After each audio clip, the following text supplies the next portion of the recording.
صحبتی که امروز میخواهم خدمت شما داشته باشم در باب شخصیت، فضیلت شخصیتی هست که در عالم اسلام یکمین درجه و یکمین جای هست. شخصیتی که نه تنها بهترین امت بلکه بهترین شخصیت بعد تمام پیغمبرها هست. اون شخصیت حضرت ابوبکر صدیق رضی الله تعالی عنه هست. من امروز میخواهم کمی در باب فضیلت و بزرگی و مقام و مرتبه که این شخص بزرگوار دارد و شما صحبت داشته باشم تا اینکه جوانهای ما با این بزرگوارهای دینشو آشنا باشند، تا اینکه بدانند که ابوبکر کی هست، عمر کی هست، عثمان کی هست، علی کی است رضی الله تعالی عنهم اجمعین، تا اینکه به این بزرگوارهای دین آشنا باشند. حضرت ابوبکر صدیق رضی الله تعالی عنه شخصیتی هست که یکمین شخص از مردها با پیغمبر بزرگوار ایمان آورده است. یکمین مردی که یکمین شخصیتی که به یگان قیل و قال، به یگان گفتگو آمنا و صدقنا گفت، ایمان آوردم و تصدیق کردم، این حضرت ابوبکر صدیق رضی الله تعالی عنه بود. حضرت ابوبکر شخصیتی هست که به مالش، به جانش، به تمامی هستیش در پیغمبر بزرگوار و در دین اسلام خدمت کرده است. حضرت ابوبکر صدیق رضی الله تعالی عنه شخصیتی هست، ما وقت عقیده میخونیم در عقیده آمده است که افضل الناس بعد رسول الله صلی الله علیه و سلم ابوبکر صدیق، بهترین مردم بعد از پیغمبر بزرگوار محمد مصطفی صلی الله علیه و سلم این حضرت ابوبکر صدیق رضی الله تعالی عنه هست. حتی روایت هم داریم پیغمبر بزرگوار گفتند ما طلعت الشمس ولا غربت علی احد افضل من ابی بکر. گفتند هیچ روز در دنیا نگذشته است که یک شخصیت بهتر از ابوبکر گذشته باشه. یعنی بهترین شخصیت بعد تمام پیغمبرها، بعد تمام انبیای خدا و در خصوصا در امت اسلام بعد از پیغمبر بزرگوار صلی الله علیه وسلم این حضرت ابوبکر صدیق رضی الله تعالی عنه است. حضرت ابوبکر شخصیتی هست که پیغمبر بزرگوار از اصحاب کرام 10 نفر را بشارتی به جنت دادن، یعنی که اونها را وعده دادن که شما جنتی هستی. این خیلی بشارت و وعده بزرگ است که انسان خبری جنتی بودنش بدانه که صادق ترین شخصیت با بشارت داده پیغمبر بزرگوار.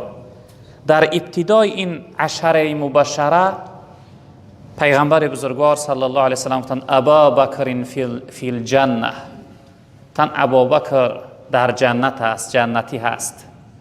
این خودش یعنی دلالت برای فضیلت و بزرگی حضرت ابوبکر داره که در ابتدا و اول حدیث پیغمبر بزرگوار صلی الله علیه وسلم نام حضرت ابوبکر صدیق رضی الله تعالی عنه را گرفتند. تن ابوبکر در جنت است، جنتی هست حضرت ابوبکر.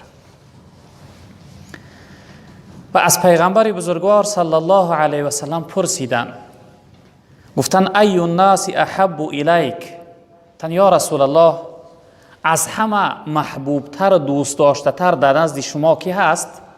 از همه زیادتر شما کی را دوست می‌داری یا رسول الله؟ پیغمبر بزرگوار صلی الله علیه و سلم گفتند عایشه، گفتند حضرت عایشه را که همسرشون بودن. حضرت عایشه دختر حضرت ابوبکر. وقتی که گفتن حضرت عایشه را، این شخصیت پرسنده گفت فقلت من الرجال یا رسول الله، یا رسول الله من از مردها را در نظر دارم، از مردها شما کی را از همه زیادتر دوست می‌داره؟ پیغمبر بزرگوار صلی الله علیه وسلم چی جواب گفتن؟ قال ابوها، گفتن پدر عایشه را. از مردها از همه زیادتر من پدر عایشه را دوست می‌دارم. کی است اون؟ حضرت ابوبکر صدیق رضی الله تعالی عنه. از مردها تن از همه زیادتر من ابوبکر را دوست می‌دارم. این یک بشارت خیلی بزرگ است که ابوبکر محبوب رسول اکرم صلی الله علیه و سلم است. پیغمبر بزرگوار تن من از همه زیادتر از مردها ابوبکر را دوست می‌دارم.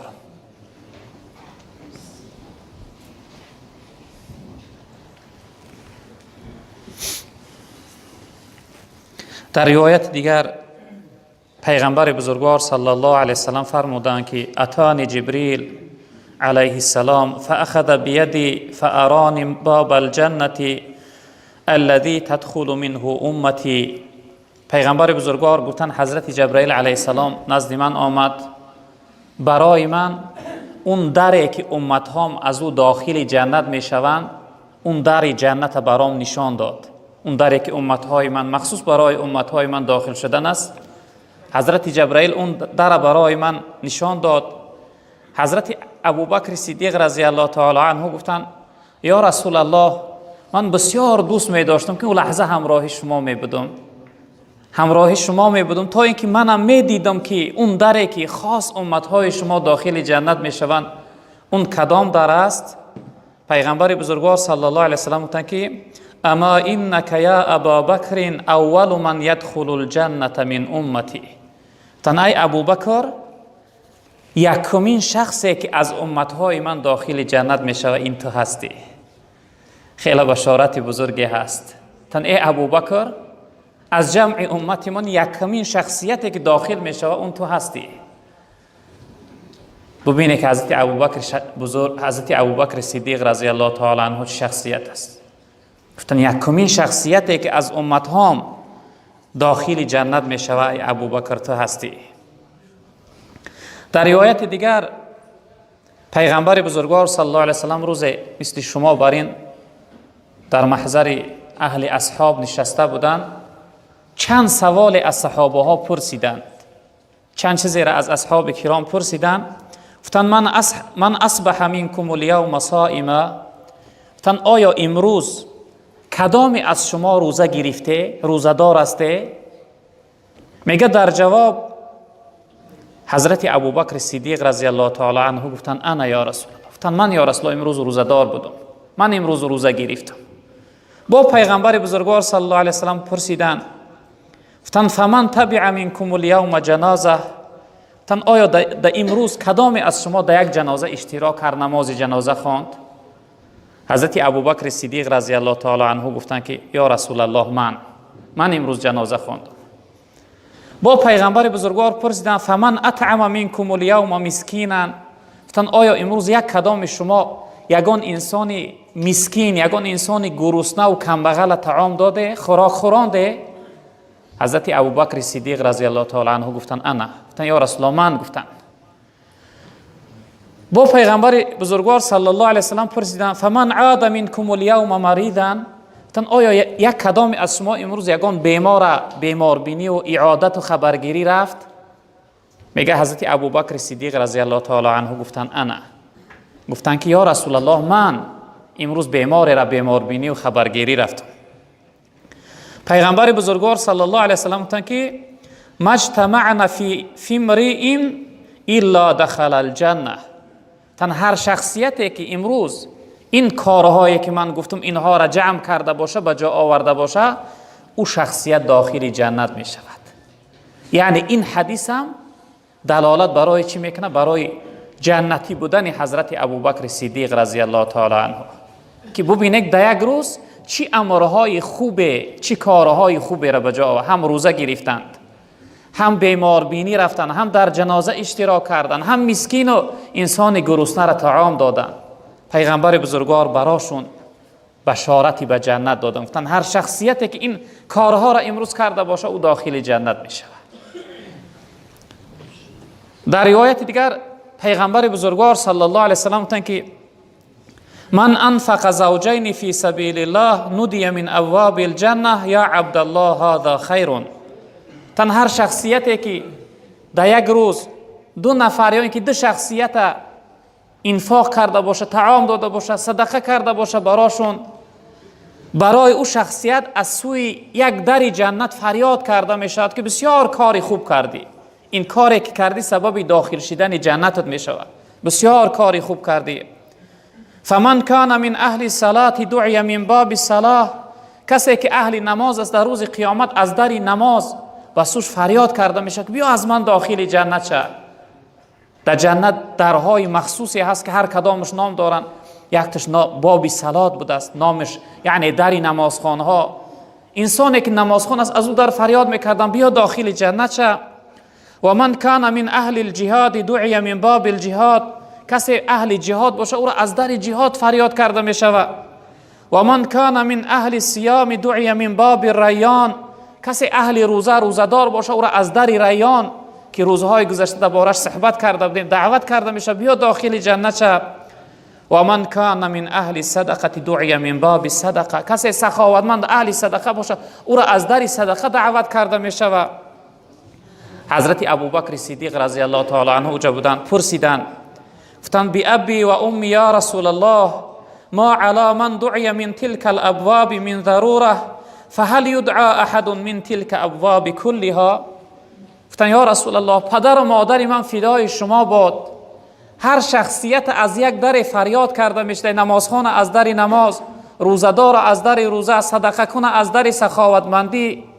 آیا هست شخصیتی که از تمام درهای جنت به سوی فریاد کرده شود که بیا از من داخل جنت شه؟ پیغمبر بزرگوار صلی الله علیه و سلم گفتن نعم، گفتن آره و ارجو ان تکون منهم. جناب پیغمبر گفتن ای ابوبکر من امید دارم که تو از همون جمله هستی، همون شخصیتی که از تمام درهای جنت به سوش فریاد میکنن ای ابوبکر تو هستی. ببینید که چی بشارت بزرگی هست براش. گفتن ای ابوبکر هم شخصیتی که از تمام درهای جنت به سوش فریاد کرده میشه و اون تو هستی.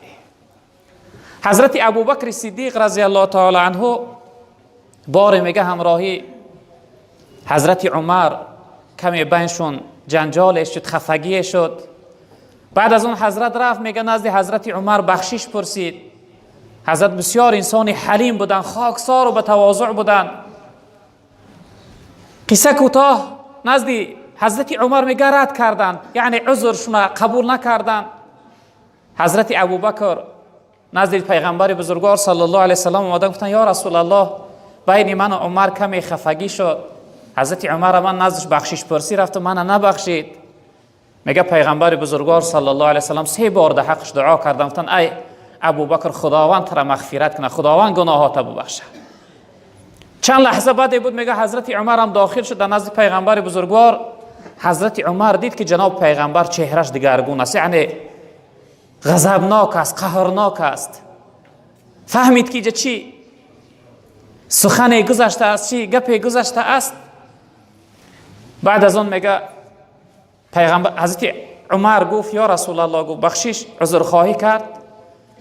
پیغمبر بزرگوار صلی الله علیه و سلم گفت ای عمر، گفت در وقتی که من ابتدا پیغمبر شدم دعوت میکردم همه شما میگفته که دروغ میگویی من قبول نداشته، رد میکردی. تنها یگانه ابوبکر میگفت که راست میگویی. یگانه شخصیتی که من تصدیق کرد ابوبکر بود.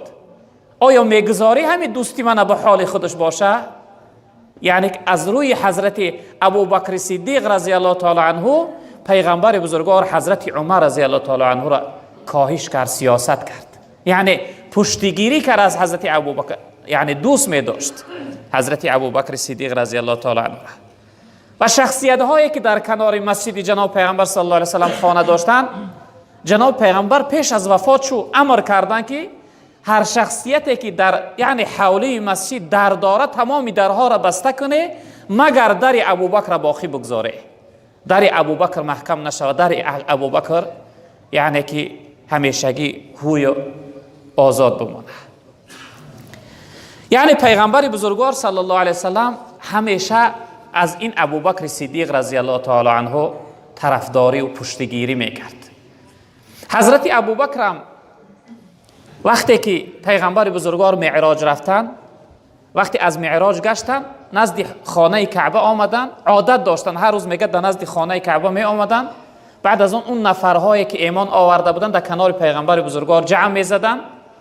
جناب پیغمبر بعضی آیت هایی که نازل میشد براشون میرساند. ابو جهل هم میگه عادت داشت برای مسخره کردن و تحقیر کردن دائما میگه می آمد به طرز مسخره میپرسید، میگه یا محمد صلی الله علیه وسلم، میگه آیا از آسمان یگان خبر هست؟ یعنی به طرز مسخره میگفت ابو جهل لعین. جناب پیغمبر که در اون شب معراج رفته بودن وقتی گشت آمد، وقتی ابو جهل پرسید که از آسمان یگان خبر هست، جناب پیغمبر فقط گفتن که من امشب از مسجد الحرام از مکه به بیت المقدس به مسجد الاقصی یعنی به اسرائیل، گفتن که من شب رفتم و گشتم آمدم. شاید همون شب و روز ده میگه 2 ماه راه بود از یعنی مکه مکرمه بیت المقدس رفتن آمدنش. در 2 ماه انسان میرفت میامد، چون که پیاده و با اشتر اسب میرفتن، مثل حاضرا بر این سمالیات نبود. وقتی جناب پیغمبر گفت که من امشب بیت المقدس رفتم گشتم آمدم، ابو جهل لعین میگه در سرش میزد، میگه وای به حال وای به ما محمد چی میگه؟ میگه در یک شب من از یعنی مسجد الحرام از مکه به اسرائیل رفتم آمدم به بیت المقدس. بعد ابو جهل گفت ای محمد، گفت اگر همین سفر تو راست باشه من تمام مردم مکه را دعوت کنم، این سخن تا دوباره تکرارش میکنی؟ گفتن آره تکرار میکنم. قصه کوتاه دعوت کرد مردم، دوباره جناب پیغمبر این چیز بیان کرد که من امشب یعنی بیت المقدس رفتم آمدم. از بیت المقدس به آسمان شبو نگفت که از بیت المقدس نزد خدا رفتم آمدم، اوش نگفت. بعد از اون ابو جهل میگه نزد حضرت ابوبکر صدیق رفت. گویا ابوبکر گفت این محمد میدونه که محمد برادر چی میگه صلی الله علیه وسلم. حضرت ابوبکر گفت چی میگه؟ گفت محمد برادرت میگه که من امشب از مسجد الحرام بیت المقدس یعنی بیت الاقصی رفتم آمدم. حضرت ابوبکر گفت در اصل جناب پیغمبر همین سخن گفت؟ ابو جهل گفت آره همین سخن گفت. حضرت ابوبکر گفت که اگر محمد صلی الله علیه وسلم بگه که ای بیت المقدس آسمان رفتم اومدم، او من قبول دارم. گفت چی جایی که از مسجد الحرام با بیت المقدس؟ گفت اگر بگه که از بیت المقدس آسمان رفتم آمدم، او گفت حضرت ابوبکر گفت من قبول دارم. یعنی که یگان شبهه در گفتار پیغمبر بزرگوار صلی الله علیه وسلم نداشتن حضرت ابوبکر صدیق رضی الله تعالی عنه. روز پیغمبر بزرگوار صلی الله علیه وسلم همراهی حضرت ابوبکر و عمر و عثمان در کوه احد بالا شدن. در زیر زمینشون میگه کوه در لرزه در آمد، در جنبش در آمد. پیغمبر بزرگوار صلی الله علیه وسلم میگه پای مبارک در بالای احد زدن، گفتن اسبد احد، آرام شو ای احد. گفتن فإن علیک نبی و صدیق و شهیدان. گفتن زیرا اینکه در بالای تو پیغمبر این امت و صدیق و راستگوی این امت و 2 شهید این امت است. در این حدیث پیغمبر بزرگوار بشارت برای صدق و صادقی و راستگویی حضرت ابوبکر دادن، تا که در بالای تو ای احد راستگوترین شخصیت این امت است ابوبکر صدیق. صدیق با معنای راستگو می شود. و 2 شهید حضرت عمر و حضرت عثمان، یکی شهید محراب و دیگرش شهید روی قرآن، که انشاءالله در روزهای آیان در باب فضیلت این بزرگوارها هم صحبت میکنیم. پیغمبر بزرگوار صلی الله علیه وسلم در باره این شخصیت بزرگوار فرمودند به سوی اهل اصحاب که گفتن اقتدوا بالذین من بعد ابابکر و عمر. گفتن بعد از رفتن من از دنیا به 2 شخصیت شما پیروی کنه، اقتدا کنه، یعنی 2 شخصیت برای خودتون راهبر بگذاره. اینها کی هستن؟ یکمش حضرت ابوبکر رضی الله تعالی عنه، دویمش حضرت عمر رضی الله تعالی عنه. یعنی در این حدیث پیغمبر بزرگوار خبر دادن برای اهل اصحاب که بعد از رفتن من به این 2 شخصیت شما پیرو باشه، حضرت ابوبکر و حضرت عمر. و در حیاتی خودشان پیغمبر بزرگوار صلی الله علیه وسلم وقتی بیمار بودن به سوی مسجد رفتن نتانستن، گفتن که امر کنه ابوبکر تا اینکه نماز مردم بخونه، تا اینکه در جای من امام شوه. پیغمبر بزرگوار در حیاتی خودشان حضرت ابوبکر صدیق رضی الله تعالی عنه را امام گذاشته بودند، در حالت حیاتی خودشان. حضرت عمر رضی الله تعالی عنه در وصف این شخصیت بزرگوار می فرماید که ابوبکر سیدنا و خیرنا و احبنا الى رسول الله صلی الله علیه و سلم. این قول حضرت ابوبکر است، حضرت عمر است. میگه حضرت ابوبکر بهترین ما هست، بهترین ما هست و دوست داشته ترین ما هست و سردار ما هست و محبوب ترین در نزد جناب پیغمبر صلی الله علیه و سلم است. این نه تنها نظر حضرت عمر بلکه نظر تمام اهل اصحاب است که حضرت ابوبکر از همه دوست داشته ترین و بهترین شخصیت در نزد پیغمبر بزرگوار صلی الله علیه و سلم است.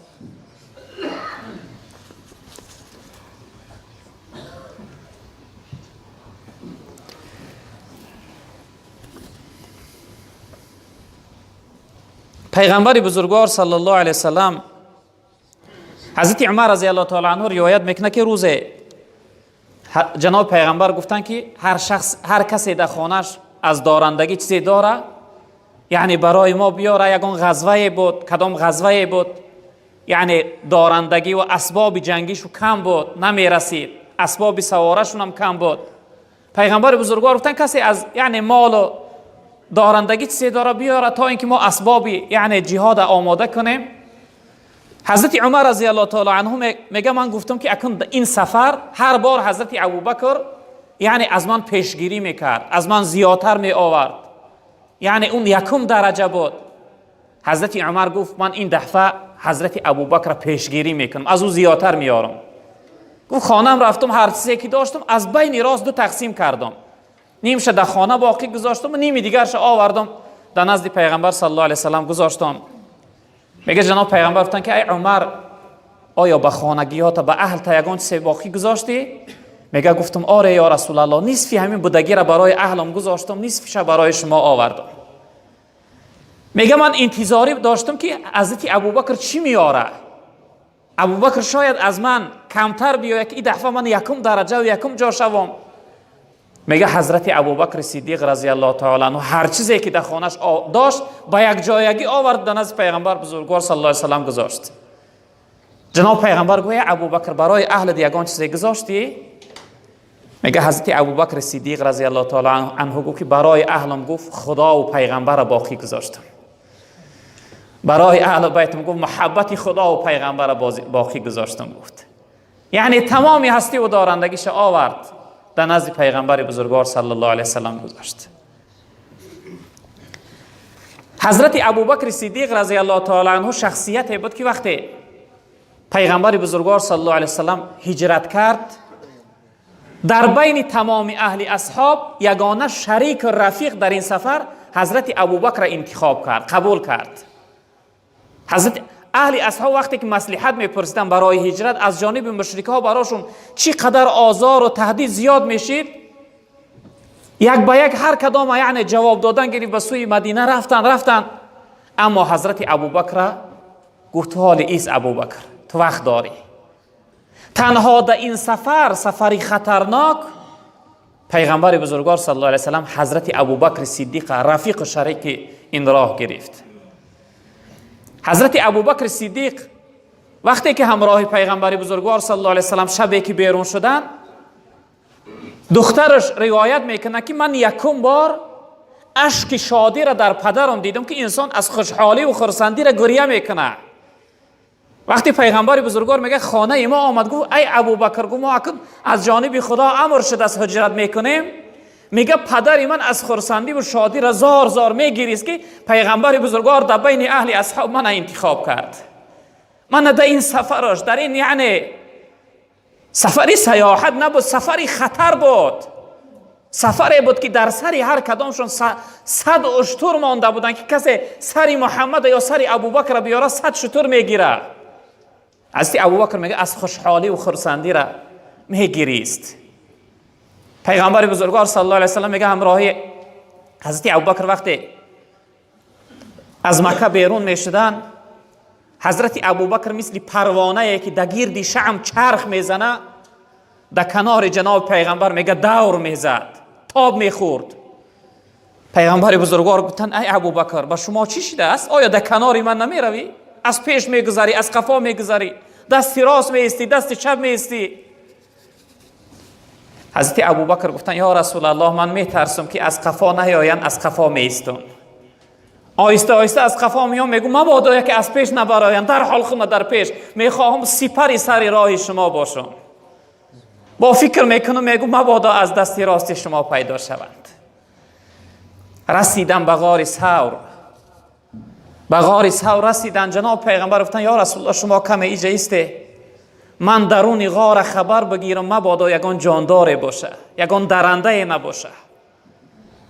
حضرت ابوبکر صدیق رضی الله تعالی عنه داخل شدند. میگه اون خس خاشاکی در درون بود پاکیزه کردن، بیرون کردن. بعد از اون به سوی جناب پیغمبر گفتن ادخل یا رسول الله، گفتن داخل شو. پیغمبر بزرگوار صلی الله علیه و سلم در غار ثور داخل شدند. در اون غار میگه چند سوراخی و شکافی بود. حضرت ابوبکر صدیق یک جامعه داشتن، چیزی داشتن، پاره پاره کردن، اونها را محکم کردن. یکی از اونها باقی ماند، یعنی لاخشون نرسید که محکم کنند.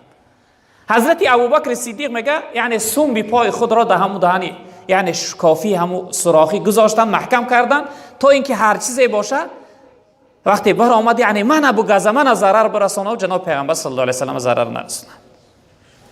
در اون غار میگه یک مار بود.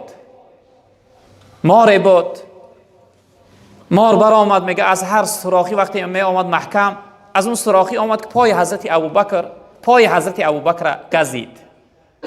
پای ابوبکر صدیق گزید. جناب پیغمبر میگه بغل من خواب بود، میگه بچنان نیش زد، زهرش در بدنم تأثیر کرد که تمام بدن ما سوزا گرفت، حتی میگه مغز سر ما سوزا گرفت، دیگه خود ما قبیده نتونست. میگه آبهای دیدم در ریختن زدن.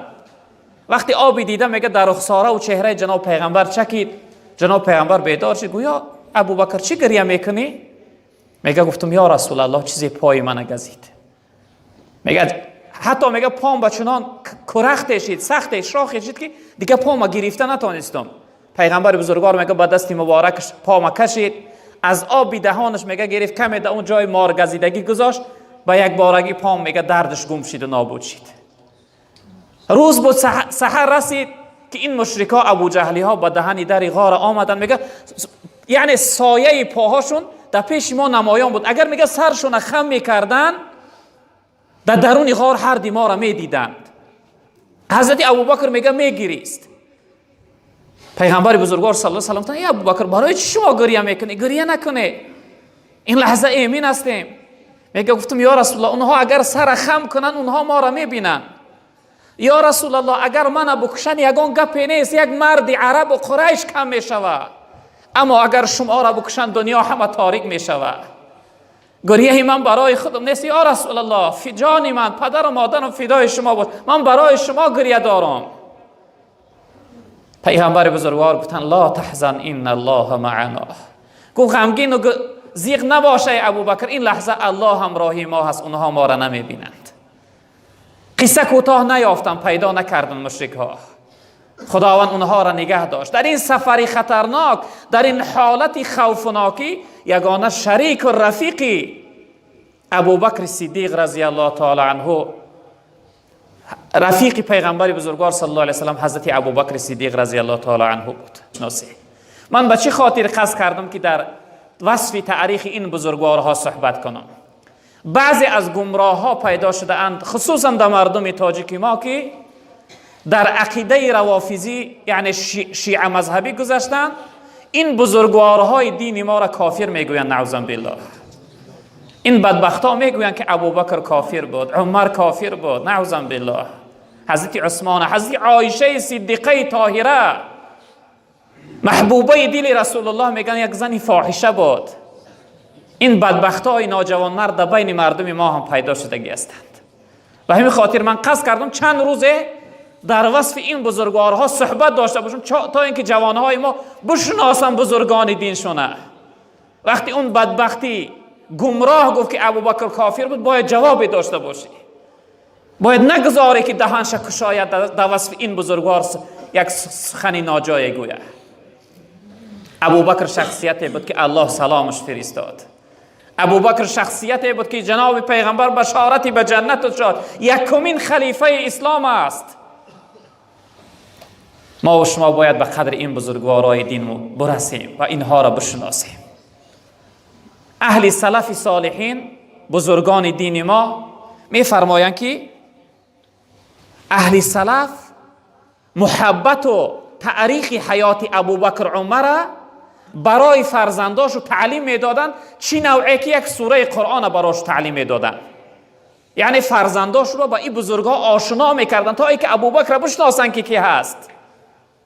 امروز اکثر جوانهای ما فوتبالیستا را میشناسن، باکسیارا را میشناسن، اون بازیگرهایی که اکتیار هستند چی از ترکیش باشه چی از دیگرش میشناسن، اما محمد رسول الله را نمیشناسن صلی الله علیه وسلم.